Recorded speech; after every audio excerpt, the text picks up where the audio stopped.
네, 오늘 주시는 하나님의 말씀 보도록 하겠습니다. 사도행전 21장 1절에서 14절까지의 말씀인데 4절에서 14절까지 저와 여러분이 교독하도록 하겠습니다.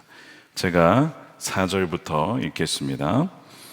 제자들을 찾아 거기에서 이래를 머물더니 그 제자들이 성령의 감동으로 바울더러 예루살렘에 들어가지 말라 하더라. 이 여러 날을 지낸 후 우리가 떠나갈새 그들이 다 그 처자와 함께 성문 밖까지 전송하거늘 우리가 바닷가에서 무릎을 꿇어 기도하고 서로 작별한 후 우리는 배에 오르고 그들은 집으로 돌아가니라. 두로를 떠나 항해를 다 마치고 돌레마이에 이르러 형제들에게 안부를 묻고 그들과 함께 하루를 있다가 이튿날 떠나 가이사랴에 이르러 7 집사 중 하나인 전도자 빌립의 집에 들어가서 머무느니라. 그에게 딸 넷이 있으니 처녀로 예언하는 자라.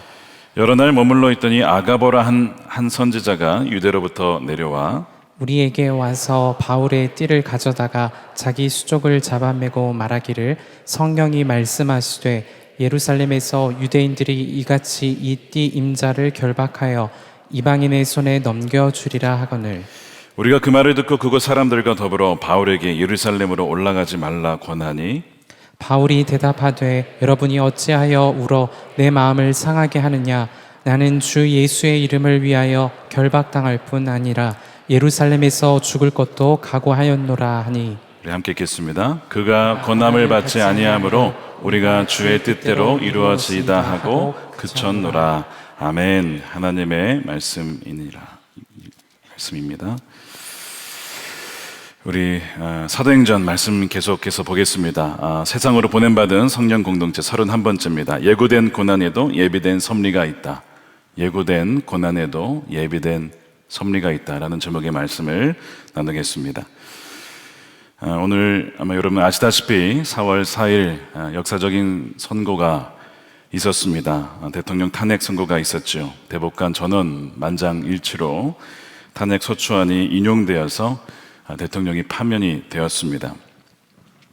아마 사람들마다 이 결과를 다르게 받아들이실 겁니다. 그러나 우리가 함께 이를 위해서 기도했고 하나님의 뜻을 구하며 하나님의 뜻이 이루어지기를 기도했습니다. 우리가 분명히 알아야 될 것은 이 땅의 진정한 통치자는 우리 하나님이시라는 사실입니다. 하나님은 정말 두려우시고 공의로우시고 하나님께서 자신의 뜻 가운데 자신의 나라와 백성 그리고 이 전 세계를 직접 통치하신 줄로 믿습니다. 이 모든 과정을 통해서 우리 교회가 해야 될 일은 분열과 대립을 넘어서서 화합과 치유를 위해 기도하고 이 땅에 하나님의 정의와 평화를 심는 그 사명을 감당해야 할 줄로 믿습니다. 계속해서 나라가 어려운 가운데 있었지만 그러나 이제는 정말 대한민국이 하나 되어서 정치적 또 경제적 또 국제적 또 외교적 여러 가지 위기 상황 속에 하나 되어 대한민국이 다시 한번 일어설 수 있는 그런 계기가 되었으면 좋겠습니다. 새로운 대통령 선출을 위해서도 남은 60일 기간 동안 더욱더 깨어 정말 다윗과 같이 하나님 마음에 합한 사람이 세워질 수 있도록 여러분 기도해 주시기를 바랍니다. 아마 여러분 중에 이러한 경험이 있으신 분들이 있으실 거예요. 간절히 기도하고 하나님의 뜻을 구하고 마음속에 A라는 길로 A라는 선택을 내가 해야겠다라고 마음을 먹었는데 주변에 믿음 좋은 사람들 또 가족들 또 친한 사람들이 아끼는 사람들이 막 눈물을 흘리면서 거의 통곡을 하면서 A라는 길은 너무 위험하다.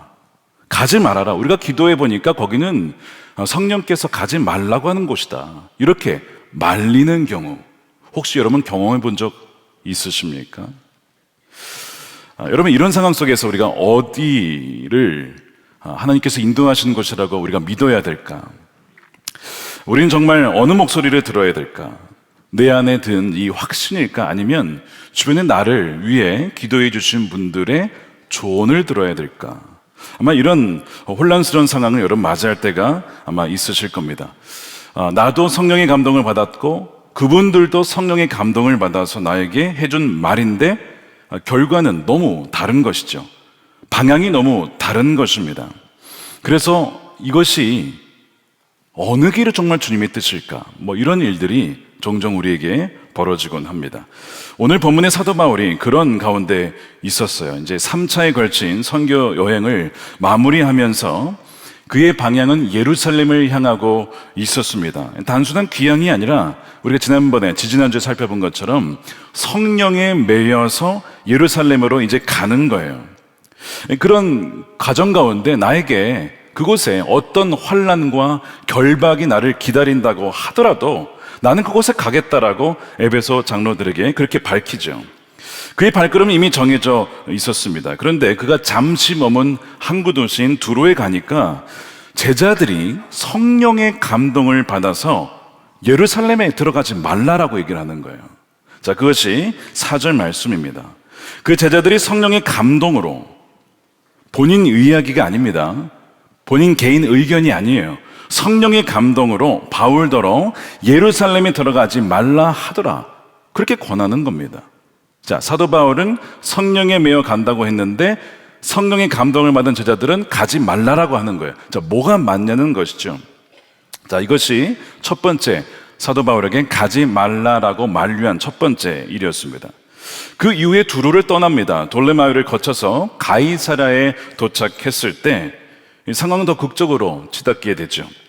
거기에 존경받는 7 지사 중 한 명이었던 이 빌립과 그의 예언하는 4명의 딸들이 있었습니다. 복음을 위해 헌신한 귀한 가정이죠. 거기에 이제 머물게 되는데 며칠 후에 유대로부터 아가보라고 하는 선지자가 내려옵니다. 이 아가보 선지자는 흉년을 예언했던 사람인데 진짜로 흉년이 왔습니다. 그 정도로 아주 그의 예언은 정확하다라고 알려진 그런 선지자예요. 근데 이 아가보 선지자가 다짜고짜 이 바울의 허리띠를 가져다가 자신의 손과 발을 막 묶습니다. 이상하죠? 바울의 허리띠를 가져다가 생각해 보세요. 여러분 허리띠를 빼다가 자기 손을 막 묶으면서 그러면서 약간 퍼포먼스를 행하는 거예요. 그러면서 이렇게 얘기를 합니다. 그 11절이에요. 바울의 띠를 가져다가 자기 수족을 잡아매고 말하기를 성령이 말씀하시되, 성령이 역시 말씀하시는데 예루살렘에서 유대인들이 이같이 이 띠 임자를 결박하여 이방인의 성에 넘겨주리라 하거늘, 이렇게 넘겨준다는 거예요. 아가보 선지자가 말한 거는 거의 대부분 맞았거든요. 그러니까 지금 이 제자들이 얘기하는 거나 아가보 선지자가 말하는 거나 다 같은 얘기를 하고 있어요. 가면 잡힌다. 그리고 제자들은 가지 말아라 라고 얘기하는 것이죠. 그러니까 곧 바울에게 닥칠 이 충격적인 운명에 대해서 너무나 구체적으로 경고하고 있는 것이죠. 그러니까 이제 바울과 함께 여행하던 누가와 동료들이나 이 가이사랴의 성도들 모두가 그 예언에 무게가 있잖아요. 이 아가보 선지자까지 그런 얘기를 하니까 무너져 내립니다. 그러면서 이제 절박하게 사도 바울에게 가지 말라라고 얘기를 하죠. 자, 12절이에요. 우리가 그 말을 듣고, 이 아가보 선지자 얘기를 듣고 그곳 사람들과 더불어 바울에게 예루살렘으로 올라가지 말라 권하니, 이 권했다는 표현이 말이 권했다는 거지 가지 말라고 그냥 붙잡은 겁니다. 바울 선생님, 제발 저희 말을 좀 들으세요. 왜 사지로 걸어 들어가려고 하십니까? 이것은 하나님의 뜻이 아닐 겁니다. 성령께서 이렇게 보여주시는데 왜 고집을 부려서 예루살렘을 가려 하십니까? 라고 얘기하는 거예요. 그러니까 도무지 이해가 안 되는 거예요. 고난이 있을 것이다, 잡힐 것이다 라고 분명히 보여주시는데 왜 거기 들어가냐 이거죠. 하나님께서 그렇게 인도하시겠냐 라고 사도 바울을 권면하며 예루살렘에 가지 말라라고 붙잡고 있는 거예요. 자, 그러니까 사도 바울은 성령이 매여 간다고 했는데, 그런 확신이 분명히 있는데 거의 모든 사람들은 그게 아니라고 하면 그러면 어떻게 반응해야 돼요? 아닌가 보다 이렇게 반응해야 하지 않겠습니까? 그런데 그래도 내 마음에 말씀을 통해서 성령을 통해 주신 그 A라고 하는 그 방향이 맞는 것 같은데 충돌이 일어날 때 이게 왜 이런 일이 벌어지냐 이거죠. 자, 우리가 이런 상황 가운데 있을 때에 이 분별하기가 굉장히 쉽지가 않습니다. 이게 정말 주님이 어디로 우리를 인도하시는지 분별하기가 쉽지가 않아요. 이 분별함에 있어서 몇 가지 장애물이 되는 이유들이 몇 가지가 있습니다. 몇 가지가 있는데 첫 번째 뭐냐면 우리는 경고를 금지로 쉽게 오해하기 때문에 그렇습니다. 금지와 경고는 여러분 비슷해 보여도 여러분 다릅니다. 금지와 경고는 비슷해 보여도 다르다는 거예요. 아가보가 예언하기를 예루살렘에 가면 결박당할 것이다 라고 하는 미래에 대한 경고가 있었어요. 그렇다고 해서 그 길을 가면 안 된다라고 하지는 않았습니다. 비슷해 보이지만 다르죠. 경고는 있었지만 가지 말라고 한 것은 아니었어요. 가면 잡힌다라는 의미가 가지 말라라는 의미는 아닌 거예요. 그러니까 아가보도 가지 말라고는 얘기를 하진 않습니다. 성령께서 다가올 위험을 미리 알려줌으로써 이 바울이 영적으로 미리 대비할 수 있도록 알려주신 겁니다. 자, 예를 들면 이런 거예요. 여러분, 폭우가 쏟아집니다 라고 누군가가 알려줬어요. 내일 폭우가 쏟아집니다. 자, 그러면 여러분 밖에 나가지 말라는 뜻인가요? 뭐 그렇게 해석할 수도 있어요. 근데 두 번째, 폭우가 쏟아지니 준비를 하고 나가줘야 됩니다. 우산을 가지고 나가셔야 됩니다. 이렇게 해석할 수도 있는 거죠. 그러니까 성령께서 인도하시는 것은 금지가 아니라 경고를 통해 대비를 하라라고 말씀해 주신 거예요.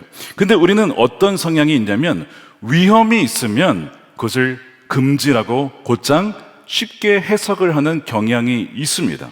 그래서 고난은 하나님의 뜻이 아니다라고 해석을 하려는 너무나 단순한 등식으로 우리는 적용해 버린다는 거예요. 그래서 이렇게 어렵고 반대가 많고 어려움이 많으니 하나님의 뜻이 아닌가 보다라고 하면서 그 길을 가지 아니려고 하는, 그래서 정작 하나님의 인도함을 받지 못하는 그런 일이 있을 수 있는 거죠. 그게 첫 번째 장애물이고요. 두 번째는 우리 지극히 인간적인 사랑과 어떤 염려 때문에 분별을 하지 못할 때가 있습니다. 여러분, 이 사도 바울의 주위에 있던 사람들이 사도 바울이 미워서가 아니라 너무나 사랑했기 때문에 그 사도 바울을 위해서 조언을 해준 거예요. 진심으로 사랑했기 때문에 조언을 해준 건데, 여러분 기억하셔야 됩니다. 우리를 사랑하는 누군가의 조언이 실제로 우리에게 주신 하나의 음성이 될 수도 있지만 정반대가 될 수도 있다는 것을 여러분 아셔야 됩니다. 하나님이 더 크고 원대한 계획을 가로막는 일이 될 수도 있어요. 성경에서 예를 찾아본다면 여러분 잘 아시는 대로 바로 이겁니다. 예수님께서 십자가를 지신다고 했을 때에 예수님을 사랑한 베드로가 뭐라고 얘기를 합니까? 주여 그리 마옵소서, 이 일이 결코 죽게 미치지 아니하리이다 라고 하면서 십자가를 지지 말라는 겁니다. 가지 말라는 겁니다. 죽으시면 안 된다는 거죠. 그때 예수님께서 하신 말씀이 사탄아 내게서 물러가라. 너는 나를 넘어지게 하는 자로다. 넘어지게 한다는 거예요. 내가 하나님의 일을 생각하지 않고 도리어 사람의 일을 생각하는도다 라고 하면서 책망을 하십니다. 그러면서 아마 사단아 물러가라. 베드로에게. 베드로가 굉장히 아마 시험 들었을지도 몰라요. 그런데 사실이었습니다. 십자가를 지지 말라고 하는 것은 결국에는 우리를 향한 구원의 그 길을 예비하지 못하도록 막는 것이기에 그거는 사탄의 교묘한 어떤 계략이었던 것이죠. 그러니까 이 사람일, 인간적인 안위와 평안을 우선시하는 생각이 하나님의 일, 십자가의 길을 가로막을 수 있었다는 것이죠. 마찬가지입니다. 이 바울을 향한 이 사랑이 정말 진정 사랑에서 한 말인데 결과적으로는 성령의 인도함을 가로막는 일이 될 수 있었고, 또한 로마에까지 복음이 전파되는 일을 막을 수 있는 일이 될 수도 있었다는 거예요. 그러니까 인간적인 사랑, 그 안에 하나님의 인도하심을 분별하지 못하는 그런 일이 발생할 수 있다는 것. 세 번째 장애물은 무엇이냐면 우리 안에 있는 자기 중심성입니다. 안락함을 추구하려는 자기 중심성이 분별을 흐리게 만듭니다. 여러분 대부분 저를 포함해서 여러분 고난이 좋으십니까? 평안이 좋으십니까? 이거 뭐 물어볼 것도 없어요. 고난이 좋으신 분 아무도 없잖아요, 오빠. 나는 평안이 너무 좋다. 뭐 물어보나 마나죠. 당연히 평안한 길을 추구합니다. 또 한번 물어볼까요? 여러분 희생을 좋아하십니까? 아니면 안전을 좋아하십니까? 희생을 좋아한다. 나는 그런 아주 익스트림하게 아주 그냥 무서운 거 도전한 걸 좋아한다. 별로 없으세요. 대부분 안전하기를 원합니다. 불편함보다는 편리함을 선호하는 것이 우리 인간의 본성이죠. 자, 그러다 보니까 때로는 주님께서 우리가 위험한 길도 가야 되고 우리를 그 길로 인도하실 때 우리는 쉽게 이 길은 하나님이 인도하시는 길이 아니야 라고 우리 스스로 차단해버리고 재단해버리는 경향이 있다는 거예요. 그래서 어떤 일이 어렵고 힘들고 희생을 요구하는 것처럼 보이면 이건 하나님 뜻이 아니야, 우리를 그렇게 힘들게 만드실 리가 없어 라고 결론을 내리고 싶어 하는 것이죠. 그래서 내 어떤 계획과 욕심과 어떤 뜻에 부합해야만 하나님의 뜻이야 라고 합리화하는 경향이 우리 안에 있어요. 1차 대각성 운동 때 조나단 에드워즈라는 목사님이 그때 이제 이런 일들을 보았습니다. 사람들이 하나님의 음성을 들었다는 거예요. 그러면서 어떤 얘기를 하냐면 사람들이 하나님이 나에게 이런 얘기를 했대요. 두려워 말아라. 너희 아버지께서 너에게 나라를 주시기를 기뻐하시니라. 그러니까 이 나라를 물론 하나님 나라로 해석할 수 있지만 어떤 그 당시에 이제 18세기 미국이니까 막 이제 미국이 막 한참 발전하고 그럴 때 아닙니까? 그러니까 약간 그런 쪽으로 좀 세상적인 어떤 형통으로 좀 해석을 했나 봐요, 사람들이. 너무 좋다고, 너무 은혜 받았다고, 너무 기뻐하더랍니다. 그럴 수 있죠. 하나님께서 그런 말씀을 주실 수 있습니다.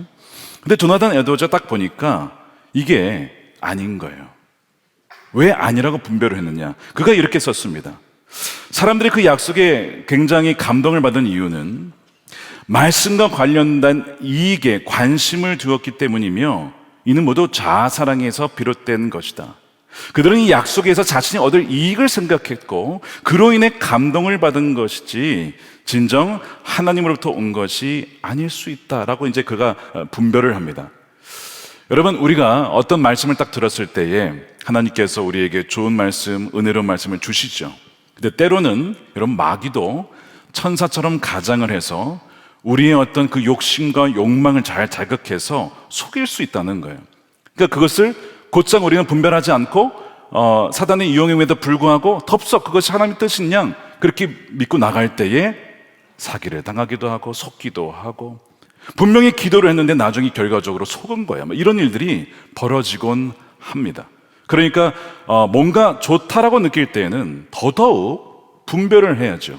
이것이 정말 하나님의 인도하심이냐 아니냐. 그러니까 우리가 워낙 편하고 또 잘 되고 또한 희생 없이 뭔가 어떤 잘 풀어지는 쪽으로 우리가 좋아하기 때문에 이런 어떤 분별을 놓칠 수가 있다는 겁니다. 또 하나 있다면 분명한 음성을 듣지 못할 때 찾아오는 두려움과 불확실성이 우리의 결단을 마비시킵니다. 그러니까 미래가 불안하니까 가장 안전해 보이는 길, 현상 유지를 선택하는 경향이 있어요. 그러다 보니까 정작 때로는 주님께서 그 편안한 자리에서 나와서 보트에서 나와서 무리를 걸어라, 광야로 지나가라, 우리를 인도하실 때 인도함을 받지 못하는 것이죠. 자, 성령의 인도하심을 분별하는 이 과정들을 보면 여러분 단순하진 않아요. 지금 말씀드린 우리의 잘못된 해석 때문에, 인간적인 감정의 개입 때문에, 우리의 이기적인 동기 때문에, 미래에 대한 두려움과 불확실성 때문에 성령의 인도하심을 우리가 제대로 받지 못하고 분명히 주님은 말씀하셨지만 그것을 성령의 인도하심이 아닐 거야 라고 그렇게 차단해버리는 일들이 있다는 것입니다.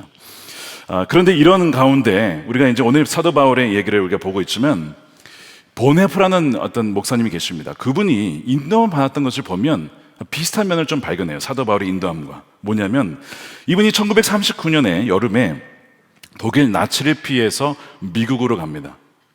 그러니까 사람들이 무슨 얘기를 했냐면 독일 나치에서 죽을 뻔했는데 하나님이 너를 살려줘서 미국으로 보내주신 거야. 다 이제 그렇게 얘기를 하는 거예요.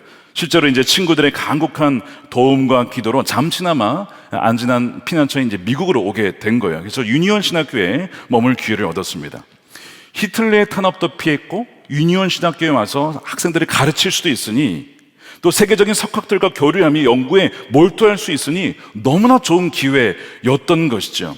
그래서 당연히 독일로 돌아갈 필요가 없다, 미국에 남아야 된다라고 그렇게 생각을 하고 친구들 다 그렇게 권면합니다. 돌아갈 필요 없다는 거예요.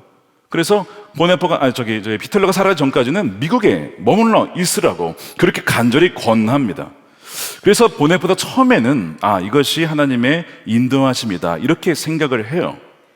근데 계속 이제 기도하면서 묵상을 하면서 그가 이제 로중이라고 하는 이제 독일의 어떤 그 경건주의 전통에 있는 묵상집이 있어요. 그 말씀 몇 구절 써 있고 매일 그런 말씀을 이제 묵상을 하던 중에 이게 아니다라고 생각을 하게 됩니다. 독일로 돌아가야 된다. 이런 마음을 품게 돼요. 자, 그러면서 마음이 이게 편치 않았던 것이죠. 내가 너무나 편안하게 이 미국에서 있는 것이 옳으냐. 조국 지금 독일이 나치에 지금 굴복하고 있고 교회도 나치에 협력하거나 침묵하거나 그러고 있는데 내가 과연 이렇게 있는 것이 하나님께서 원하시는 것일까? 이런 고민 중에 말씀을 통해 기도하는 가운데 그가 돌아가기로 결정을 해요. 그래서 그의 친구였던 라인홀드 니버라는 교수님에게 이렇게 그의 심경을 토로하면서 이야기를 합니다. 저는 지난 며칠 동안 저의 결정이 잘못되었다는 것을 깨닫게 되었습니다. 저는 독일의 그리스도인들과 함께 제 민족의 이 어려운 시기를 겪어야만 합니다. 내가 만약 이 시기를 나의 동족과 함께 하지 않는다면 전쟁이 끝난 뒤에 독일에서 기독교적 삶을 재건한 일에 저는 참여할 권리가 없을 것입니다. 그리스도인들은 이 시기에 끔찍한 양자택일에 놓여 있습니다. 아마도 안전하게 살아남는 것과 조국의 필연적인 멸망 사이의 선택일 것입니다. 나는 나 자신이 후자를 선택해야 한다고 믿습니다. 그 결정이 비록 어렵다 할지라도 말입니다. 그리고 정말 독일로 들어갑니다. 그래서 고통받는 조국과 교회를 위하여 함께 그 고난받는 길을 선택해서 들어가죠. 그러니까 그가 정말 마땅히 내가 치러야 될 대가가 있다는 것을 알고 값싼 은혜가 아니라 비싼 이 순종의 대가, 희생의 대가를 치르고 그 삶을 살아내려고 그가 독일로 돌아가게 된 거예요. 이 사도 바울과 보네포의 이 두 명을 가만 보게 되면 명백한 위험과 거센 만류에도 불구하고 흔들리지 않고 어떻게 자신이 가야 될 길을 갈 수가 있었을까? 그 실마리가 있는데 세 가지가 있어요. 하나는 초점이고, 두 번째는 해석이고, 세 번째는 주님과의 관계입니다. 첫 번째, 초점입니다. 이들의 초점은 무엇이냐면 한결같이 나의 인생에 초점을 맞추지 않았어요. 나의 성공에 초점을 맞추지 않습니다. 인간적인 평판에 초점을 맞추지 않습니다. 하나님께로부터 받은 사명을 완수하는 것이 무엇인가, 그것에 초점을 맞추었다는 데 있습니다. 그래서 거기에 맞추었기 때문에 분별하는 데 훨씬 더 수월했다는 것이죠. 사도 바울이 이미 에베소 장로들에게 말하면서 눈물을 서로 이제 흘리며 자신의 사명을 이렇게 얘기를 했죠. 우리가 한번 읽었던 부분인데 우리 함께 다시 읽겠습니다. 시작. 사도행전 2장 24절입니다. 내가 달려갈 길과 주 예수께 받은 사명 곧 하나님의 은혜의 복음을 증언하는 일을 마치려 하면은 나의 생명조차 조금도 귀한 것으로 여기지 아니하노라. 여러분, 생명은 귀한 것이죠. 근데 그 생명은 유한하고 결국에는 그 생명에 대한 우리의 평가, 주님의 우리의 삶에 대한 평가가 주어질 것입니다. 사도 바울은 내 생명보다 더 중요한 것은 하나님 복음을 증거하는 일에 내 생명을 드리더라도 그것이 가장 중요한 것이다. 그가 이미 거기서 정해져 있었어요. 그러다 보니까 위협이 있어도 나는 가겠다라고 그는 결정을 했던 것이지. 오히려 영광스러운 대가를 치르고 내가 주님 앞에 섰을 때에 나는 영원한 상급과 그 면류관을 받을 것이다. 나에게 상을 하나님께서 준비하시고 기다리고 계시다. 그는 그것을 바라보고 달려갔던 것입니다. 그러니까 우리가 어떤 것을 결정할 때에 이것이 나를 위한 것인가, 나의 안위를 위한 것인가, 여러분 생각하면요, 주님의 인도하심 받기가 어렵습니다. 우리는 편안하고 쉽고 잘 되는 길, 형통한 길, 세상에서 보기에 인정받는 길, 그런 쪽으로만 이렇게 성향이 가기 때문에 정말 성령께서 인도해 주실 때에 우리가 인도를 받지 못할 수가 있는 거예요. 그러니까 이 초점이 중요하다는 것이죠. 우리 인생의 초점이 어디에 있느냐? My life에 있느냐?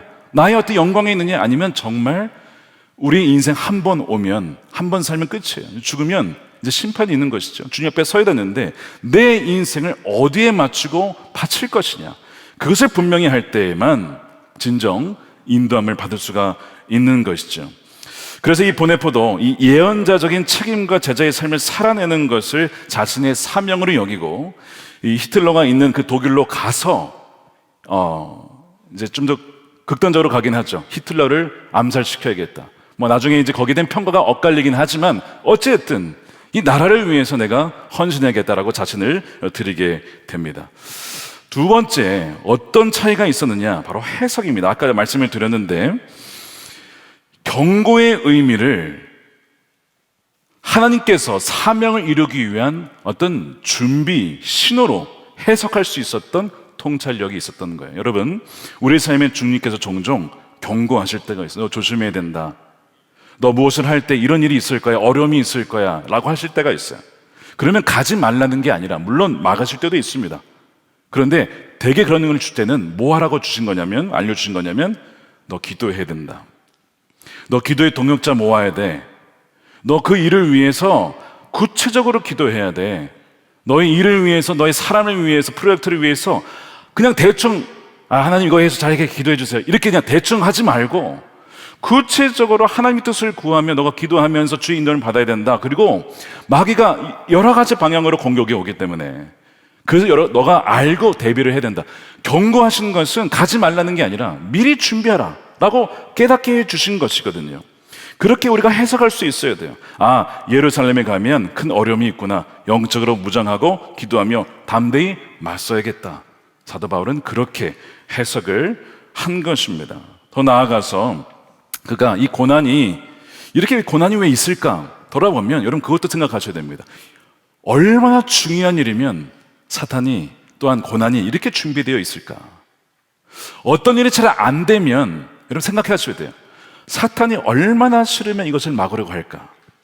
그러니까 이 고난을 보면서 로마 선교의 문을 여시려고 하나님이 예비해 주셨는데 중간에 여러 가지 고난이 있는 거구나.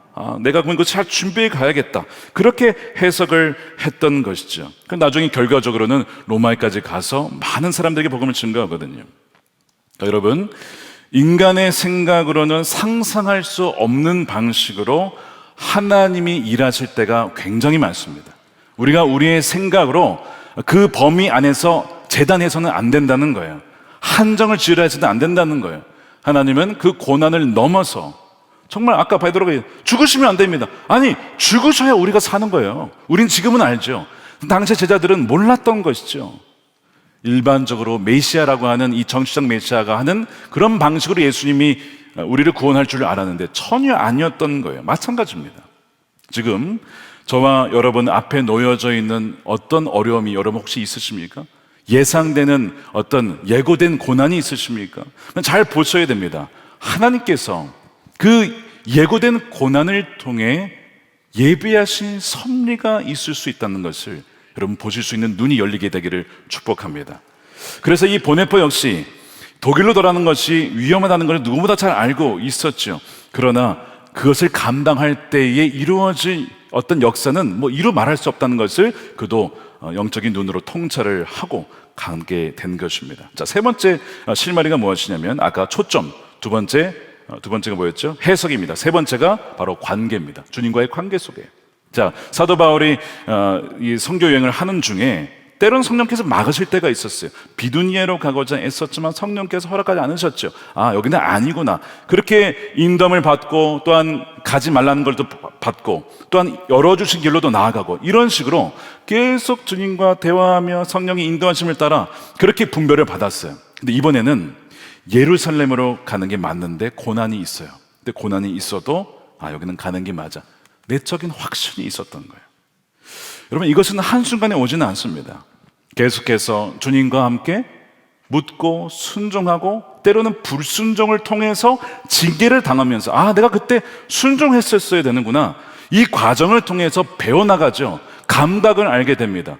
그러다 보면 나중에는요, 고난의 길이 보여도 이것이 복된 길이라는 것을 마음속에 알게 돼요. 주님이 인도하신다, 길로 인도하신다는 것을 알게 돼요. 보네포도 마찬가지였습니다. 그가 이 핑켈 발데라고 하는 신학교에서 이 제자들과 함께 계속 말씀 묵상과 기도와 서로 이제 격려해주고, 이 소그룹 안에서 이제 상호 책임을 하면서 이렇게 영성 훈련을 같이 했거든요. 그러는 가운데 주님의 이 인도함에 대한 분별력을 그가 가질 수가 있었던 것입니다.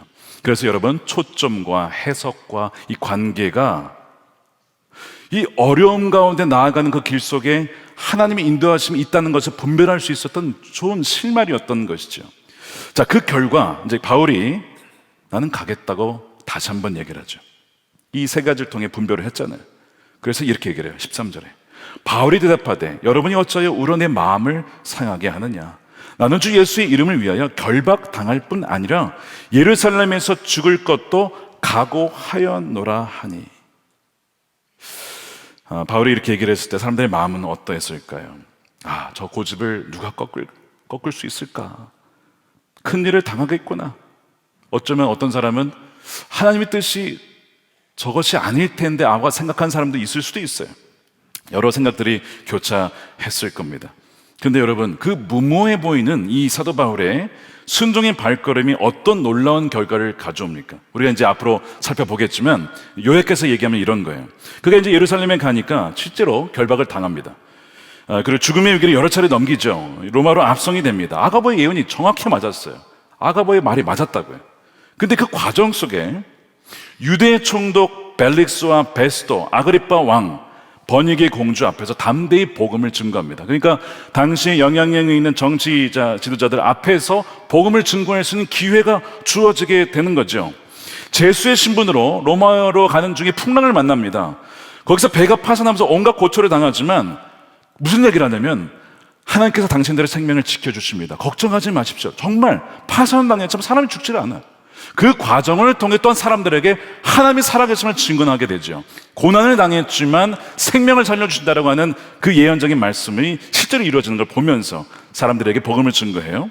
더 나아가서 이제 나중에는 이제 가택 연금 상태로 갇히게 됩니다. 로마에 가서. 그 갇힌 상태에서 뭘 하냐면 이제 사도행전 28장이 나오죠. 하나님 나라를 전파하며 주 예수 그리스도에 관한 모든 것을 담대하게 가르치는 그런 사역을 감당합니다. 이 갇힌 곳에서 옥중 서신이 이제 나오게 되죠. 에베소서, 빌립보서, 그렇죠?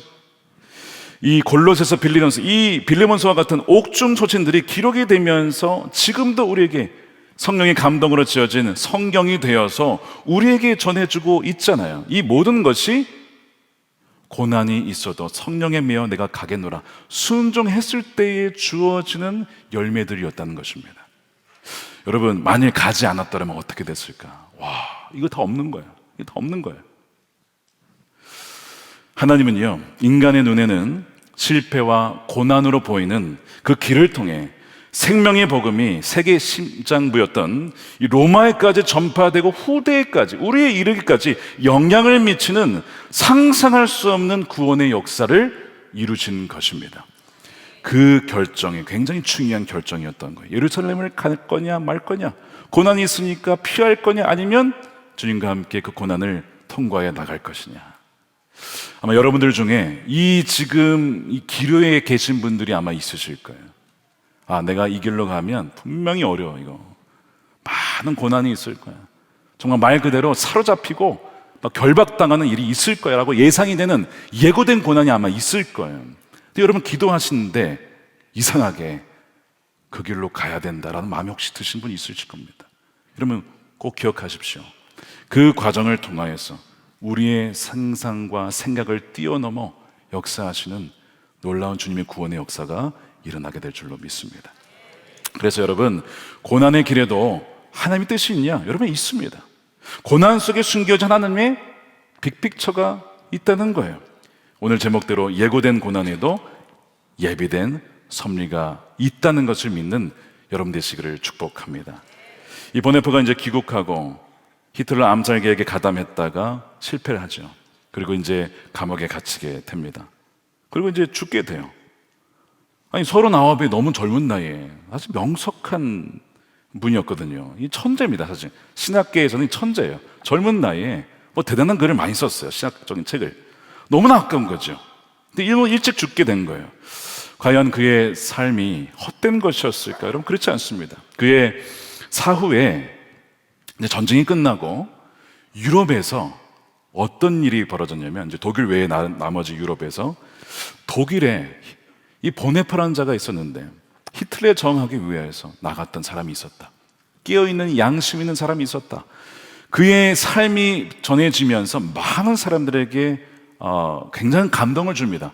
독일이 전체가 다 나쁜 게 아니라 소수였지만 깨어있는 사람이 있었구나, 그런 사람이 있었구나 하는 것을, 저항하는 신앙이 있었구나, 강력한 빛나는 증거가 되었어요. 그래서 나중에 이 독일 사회도 과거를 성찰하면서 새로운 미래로 나아갈 때에 이 보네포의 삶을 귀중한 자산으로 삼고 나아가게 됩니다. 그리고 그가 남긴 지금 이제 우리가 다 읽을 수 있는 책들이에요.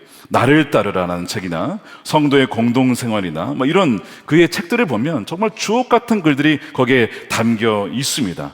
그가 남긴 질문 중에 신앙이란 무엇이냐? 교회는 무엇을 위해 존재하는가? 그리스도인들은 이 세상에서 어떻게 살아야 하는가? 근본적인 질문에 그가 답한 글들이거든요.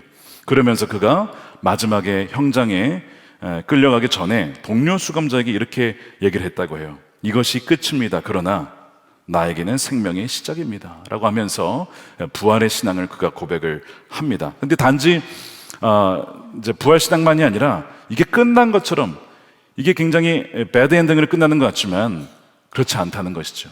하나님께서는 이 좋아 보이지 않은 이 마지막을 통해서 새로운 역사를 이루실 것입니다.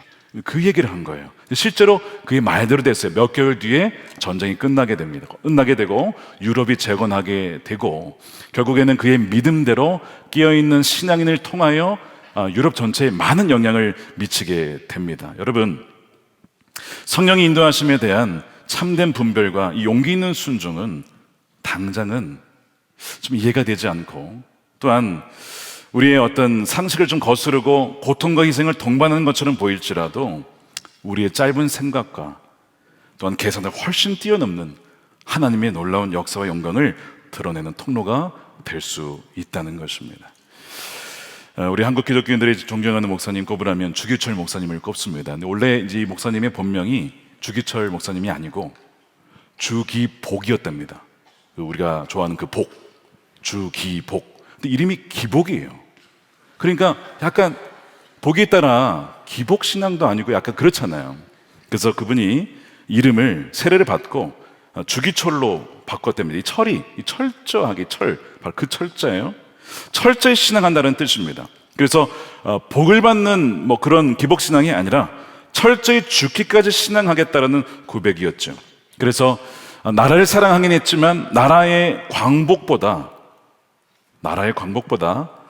하나님 나라의 회복을 더 추구하고 중요하게 여긴 목사님이셨어요. 하나님 나라의 이 회복. 신사참배를 거부하고 일사가구의 설교를 하다가 이 감옥에 갇히죠. 모진 고문을 당합니다. 사모님 면회를 오셨어요. 그때 이제 따뜻한 숭늉 하나 해달라고 사모님께 부탁을 했는데 사실 이 사모님이 더 대단한 분이에요. 약한 소리와 앓는 소리 대신에 감옥에 있는 남편을 위해 이렇게 말씀했다고 합니다. 당신 꼭 승리하셔야 합니다. 살아서는 이 붉은 문 밖을 나올 수 없습니다. 저는 제 아내가 그랬으면 너무 서운했을 것 같아요. 죽으라는 거 아니에요 거기서. 진짜 사모님이 그렇게 얘기하셨다는 거예요. 그래서 정말 그 감옥에서 순교를 하시게 되죠. 근데 이제 입간 예배를 치를 때 사모님께서 이런 얘기를 하셨대요. 이제 많은 교우들이 많이 울었다고 해요. 우리 목사님 순교하신 것 때문에. 근데 그때도 여러분, 지금은 울 때가 아닙니다. 지금은 기도할 때입니다. 그러니까 나라를 위해서 또한 하나님 나라를 위해서 계속 우리가 기도할 때지 지금 울 때가 아니라고. 우리 주기철 목사님이나 이 오정모 사모님이나 뭐 이런 분들이 계셨기에 우리 한국 교회가 있을 수 있었던 것이죠. 하나님께서 그 두 분을 높여 주셨어요. 지금까지도 우리에게 그분들의 신앙의 본을 들려주고 계십니다. 사랑하는 성도 여러분, 우리가 삶을 돌아볼 때 사실 뭐 우리가 보네포나 사도 바울이나 주기철 목사님 뭐 이렇게 막 거창하게 너무나 막 순교회까지 뭐 이렇게까지 우리가 지금 어떤 선택을 해야 되는 일들은 아마 거의 없으실 거예요. 그러나 우리 일상에서 크고 작은 어떤 결정 속에서 어떤 진로를 결정할 때에, 직장을 옮길 때에, 결혼 상대를 선택할 때에, 새로운 사업을 시작하거나 새로운 사역을 시작할 때에, 전진하거나 멈춰야 할 때에, 재정적인 결정을 내릴 때에, 인간관계 속에서 어떤 태도를 취해야 될 때에 무엇이 하나님의 뜻일까? 이거는 늘 우리가 마주하는 질문이죠. 그때마다 이 바울이 경험했던 것과 비슷한 어떤 혼란과 갈등을 겪을 때가 있어요. 내 마음의 소리와 주변 사람들의 조언이 상충될 때에 어떻게 해야 되는가? 우리 다시 한번 정리를 합니다. 첫 번째, 주님과의 관계 속에서 내가 바로 서 있는가를 여러분 점검하십시오. 어떻게 하라고요? 주님과 관계 속에 바로 서 있는가. 내가 말씀과 기도 가운데 정말 주님의 인도하심을 따르고자 하는 그 마음이 열망이 있고, 정말 나의 육신의 소욕을 거부하고 주의 뜻대로만 살고자 하는 그 마음이 있느냐, 그 주님과의 관계를 먼저 확인해 보시고, 두 번째는 내 이면에 숨겨진 진짜 동기가 무엇인지 보셔야 됩니다. 정말 이것이 하나님의 일인지 사람의 일인지, 내가 어떤 내 마음에 숨겨진 어떤 다른 동기가 있는 것은 아닌지를 여러분 철저하게 점검해 보셔야 돼요. 세 번째는 고난에 대한 나의 해석은 어떠한가. 나는 고난을 무조건 잘못된 것이라고, 하나님께서 그렇게 이상하게 인도해 주지 않을 거야 라고 혹시 해석하지는 않는가, 그런 경향이 내게 있지는 않은가. 여러분 그걸 점검해 보셔야 돼요. 여러분 고난으로 주님이 인도하심으로써 거기에서 하나님께서 우리를 향한 우리가 생각하지 못한 길이 있을 수 있으면 여러분 그 마음을 열어두셔야 된다는 것이죠. 그리고 네 번째, 하나님의 뜻으로 분별되었다면 순종하고 결과는 주님께 맡기는 것입니다. 우리가 할 것은 뭐예요? 믿고 순종하는 것입니다. 그러면 우리가 순종할 때에 우리의 기대를 뛰어넘는 방식으로 하나님의 선하신 뜻을 이루어 가실 줄로 믿습니다. 저는 이제 오늘 이 말씀을 준비하면서 항상 이 본문을 읽으면 생각나는 사건이 있어요. 여러분 이미 아시는 사건이지만 제가 책에도 썼지만 2013년에 있었던 일이죠. 이민교회를 섬겨달라는 얘기를 들었을 때 이민교회냐 미국 교회냐 남는 거냐 한국으로 돌아가느냐 여러 가지 정말 분별하기 어려운 그 상황 중에 있었습니다. 물론 저의 그 상황은 뭐 사도 바울이나 뭐 보네폰에 비하면 아무것도 아니죠. 뭐 1000분의 10,000분의 1도 되지 않지만, 근데 비슷한 상황이 있었어요. 이민교회를 가고자 마음에 말씀을 묵상하다가 분별이 됐어요. 와서 우리를 도우라 가려고 하는데 저를 사랑하는, 저희 가정을 사랑하는 주변 사람들은 정말 하나같이 말리는 겁니다. 가지 말아라, 가면 큰일 난다, 거긴 목회자의 무덤이다, 이렇게 다 말리니까 우리가 잘못 분별했나? 이렇게 생각이 드는 거예요. 그래서 더욱더 기도하면서 주님의 뜻이 무엇입니까? 라고 기도하던 중에 여러 가지 묵상을 하면서 내가 미국에 왜 왔지? 신학 공부하러 왔지. 교회에서 보내줬지. 그래, 신학 공부는 왜 하는 거지? 생명을 살리기 위해, 교회를 살리기 위해서 공부하는 거지. 근데 공부를 한다고 하면서 정작 지금 죽어가는 교회를 두고도 모른 척 할 수 있나? 그 모순 아닌가? 뭐 이런 묵상들이 막 되게 되는 거예요. 오직 주 예수님을 위해 살겠다고 했지, 언제 나의 어떤 뭐 신학 공부나 뭐 학위나 그런 걸 왜 내가 산다고 했나? 그렇지 않잖아. 내가 설령 그걸 못한다 하더라도 지금 당장 와서 도와달라고 하는 그 위기에 처한 교회에 주님께서 부르실 때 가야 되지 않겠는가? 사람들은 너 가면, 그 실패하면 거기 가가지고 쫓겨난 목사 될 거야, 너의 명예 다 없어지는 거야, 이런 얘기를 하는데 뭐 제 명예가 뭐가 있겠습니까 당시.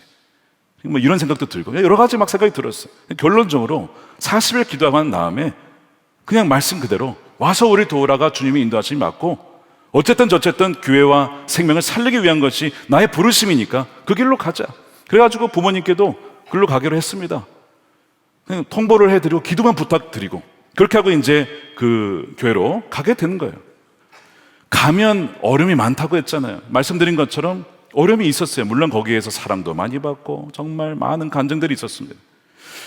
그러나 동시에 어려움도 많았어요. 저로 말미암아 저의 부족함과 미숙함으로 인한 그런 고난도 있었고 억울한 아픔도 있었습니다. 오해도 있었고 어려움도 있었지만, 그러나 그 모든 과정을 통해서 하나님께서 저를 어떻게 다루셨냐면 너가 이미 죽었음을 인정해야 된다. 계속 저로 하여금 저는 이미 죽었습니다. 저는 이미 십자가에서 주님과 함께 죽었습니다. 제 안에 사는 것은 주님이 있습니다. 정말 이것을 수천 번 고백했던 것 같아요. 계속 그 상황 속에서, 그 상황 속에서 저는 죽었습니다. 그렇죠? 저는 죽었죠. 김다윗은 죽었습니다. 저는 없습니다. 주님이 사시는 것입니다. 계속 이 과정을 통해서 죽었음을 선포하고 여기고 그렇게 고백할 때에 오히려 제가 정말 죽었음을 선포하니까 교회가 살아나는 거예요. 주님이 역사하기 시작하는 거예요.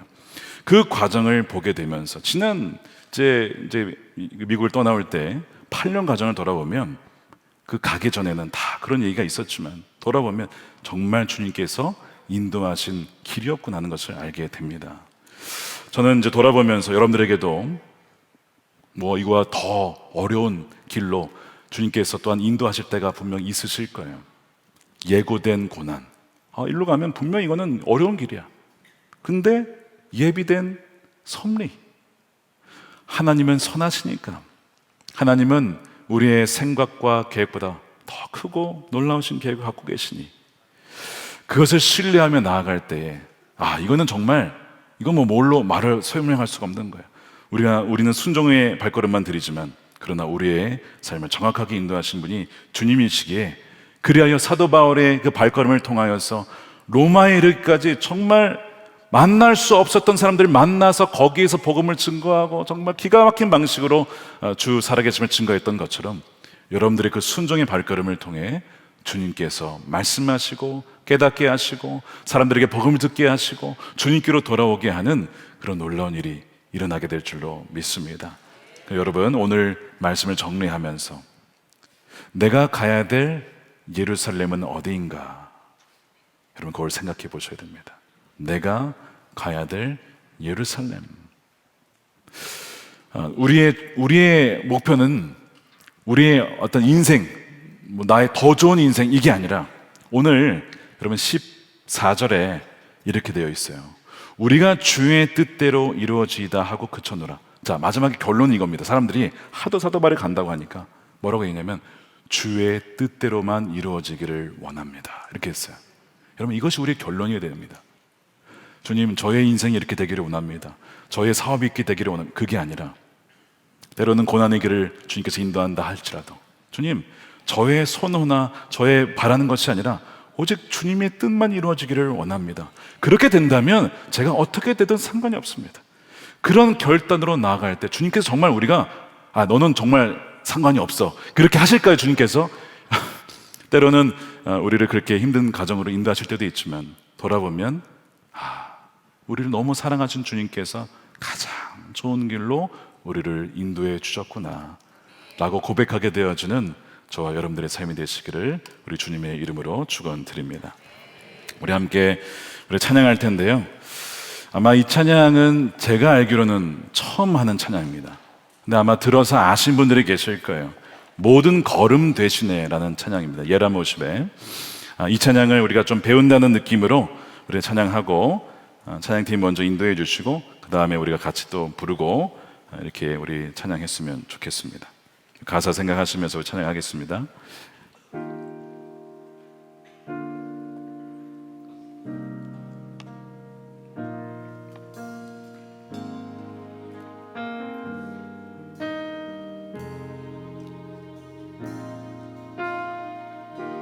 주님 내 길 하시네 흔들린 그 길에도 함께 주님 내일 하시네 멈춰진 나의 삶에도 늘 함께 주님 내길 하시네 주님 내길 하시네 흔들린 그 길에도 함께 주님 내일 하시네 멈춰진 나의 삶에도 나의 힘이 되신 주 나의 힘이 되신 주 항상 같은 곳에서 주가 나의 도움 되시네 나의 힘이 되신 주 변함없으신 계획 주가 나의 모든 걸음 되시네 우리 처음부터 찬양합시다. 주님 내길 하시네 주님 내길 하시네 흔들린 그 길에도 함께 하십니다. 흔들린 그 길에도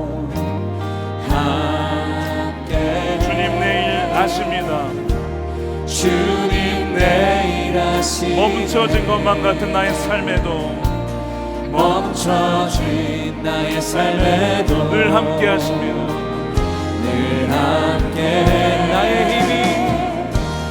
나의 힘이 되신 주 항상 같은 곳에서 주가 나의 도움 되시네 나의 길이 되신 나의 길이 되신 주 변함없으신 계획 주가 나의 모든 걸음 나의 힘이 되신 주 나의 힘이 되신 주 항상 같은 곳에서 주가 나의 도움 되십니다. 주가 나의 도움 되시네 나의 길이 되신 주 변함없으신 계획 주가 나의 힘이 되신 주님을 믿습니다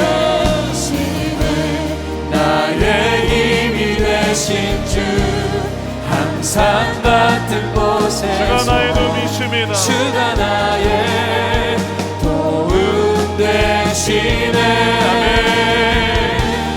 나의 길이 되신 주 변함없으신 계획 주가 나의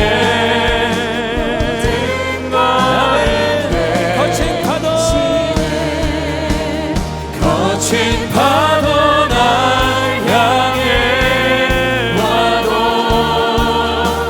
주와 함께 날아오르리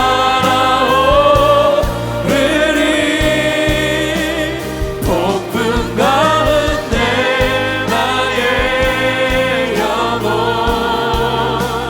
잠잠하게 주를 보네 거친 파도 날 향해 와도 거친 파도 날 향해 와도 주와 함께 날아오르리 가운데 나의 영혼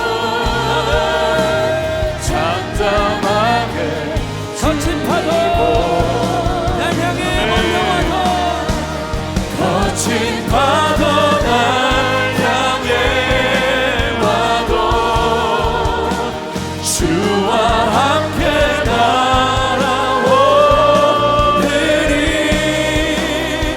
폭풍 가운데 나의 영혼 잠잠하게 주를 보리라 우리 시간 함께 기도하겠습니다. 우리 지난주와 같이 오늘도 좀 결단하며 기도했으면 좋겠는데요. 이렇게 결단했으면 좋겠어요. 주님, 예고된 고난의 길이 보여도 편안한 길, 쉬운 길 아니고 정말 주님의 인도하시는 길이라면 순종해 나가겠습니다. 저의 오직 소망은 하나님의 뜻이 저를 통해 이루어지는 것입니다. 하나님의 뜻만이 이루어지게 해 주십시오.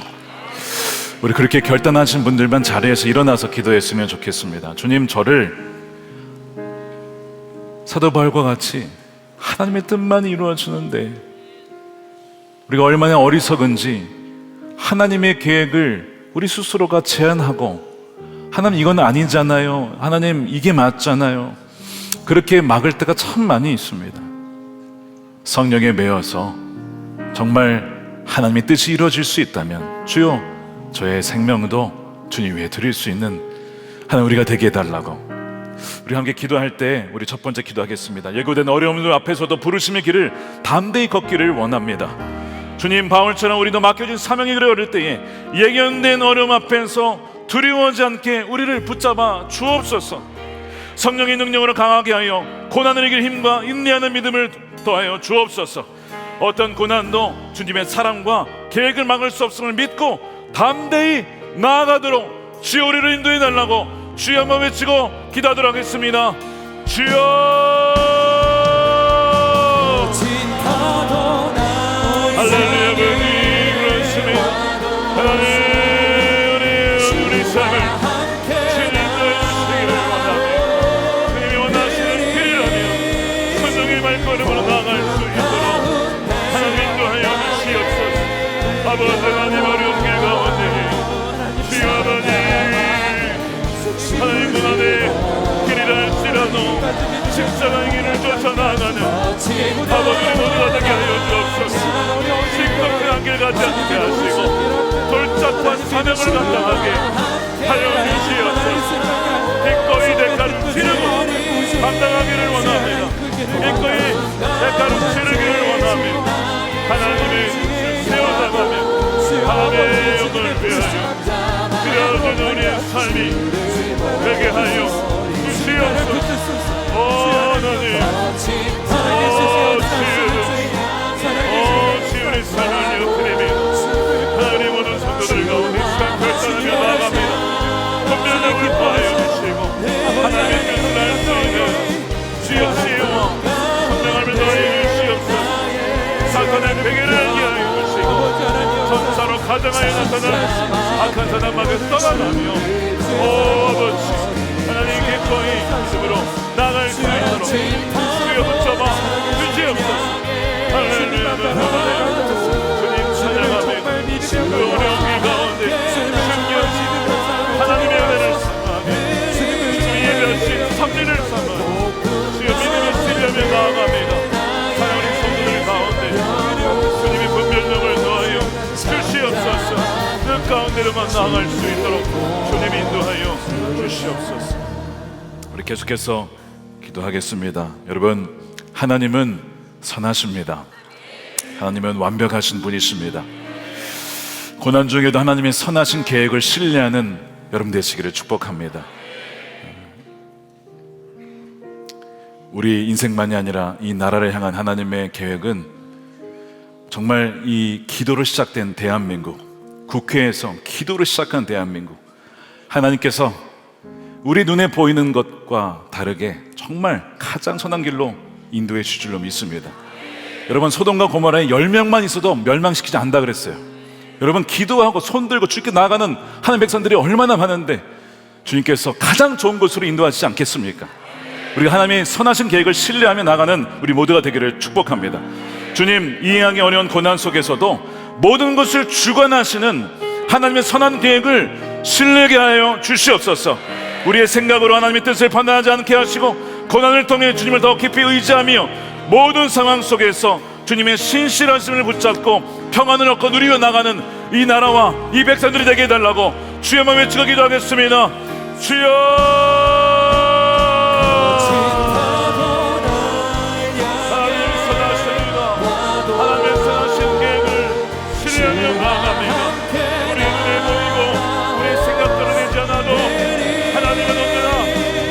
오를 sus는 대로 이끌어 갈심을 믿습니다.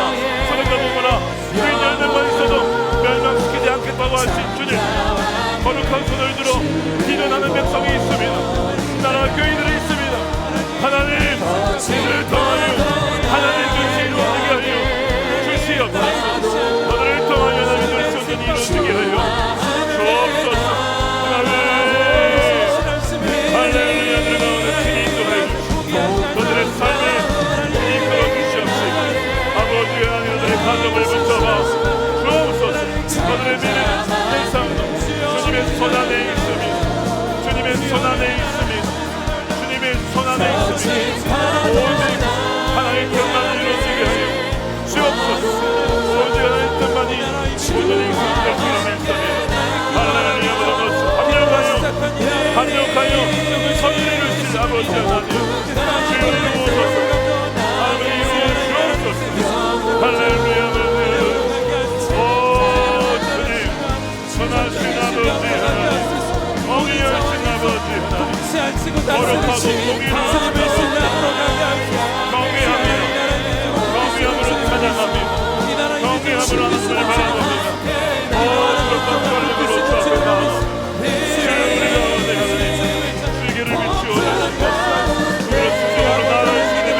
오늘도 여러분 중요한 결정을 앞두고 하나님의 인도하심을 받고자 주의 지혜를 구하며 인도함을 구하는 분들은 가능하시다면 자리에서 기도하셔도 좋고 우리 강단 위에 올라오셔서 우리 인도함을 받으시면 좋겠습니다.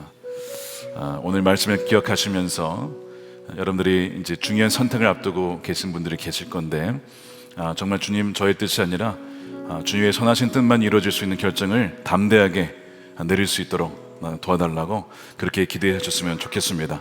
앞으로 나오시면 여러분들 위해서 또한 여러분들 위해서 기도해 드리도록 하겠습니다. 주의 마음으로, 간절한 마음으로, 목자의 마음으로 여러분들의 형편을 위해서 주의 마음을 품고 기도해 드리도록 하겠습니다. 우리 마지막 세 번째, 우리 나라를 위해서 기도하겠습니다.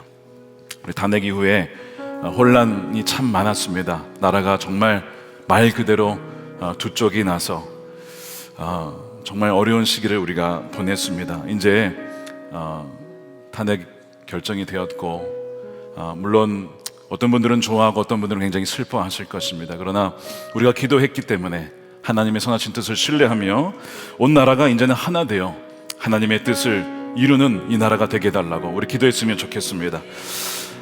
지도자들에게 국민 통합과 안정의 지혜를 주소서.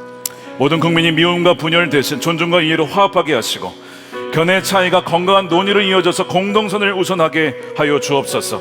대한민국이 더 성숙한 자유민주주의 국가와 정의로운 나라가 되게 하시고 이 땅에 주님의 공의와 평화가 강물처럼 흐르게 하소서.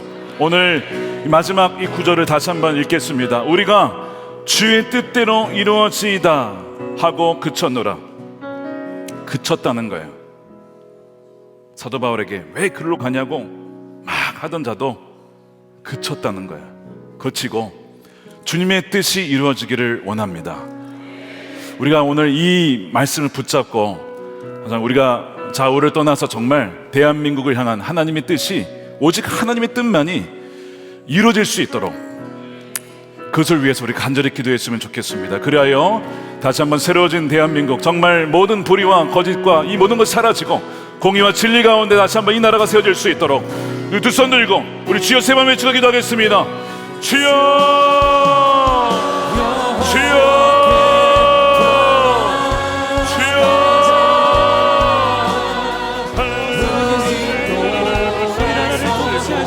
하나님의 그 가운데 나라를 세워주시기를 원합니다. 하나님을 은혜하며 하나님을 경외하며 하나님 앞에 엎드려 나아가며 하나님의 나라가 되게 하여 주시옵소서. 대한민국 가운데 하나님의 은혜를 주시옵소서. 더 이상 번영과 낙점 없게 하시고 한가한 빛으로 하나님의 백성들을 위하여 대한민국의 은혜를 위하여 주님의 나라를 아버지 나라가 되게 하여 주시옵소서. 오늘 말씀이 되었습니다. 하나님이 주여 일어나게 되었습니다. 대단히 되었습니다.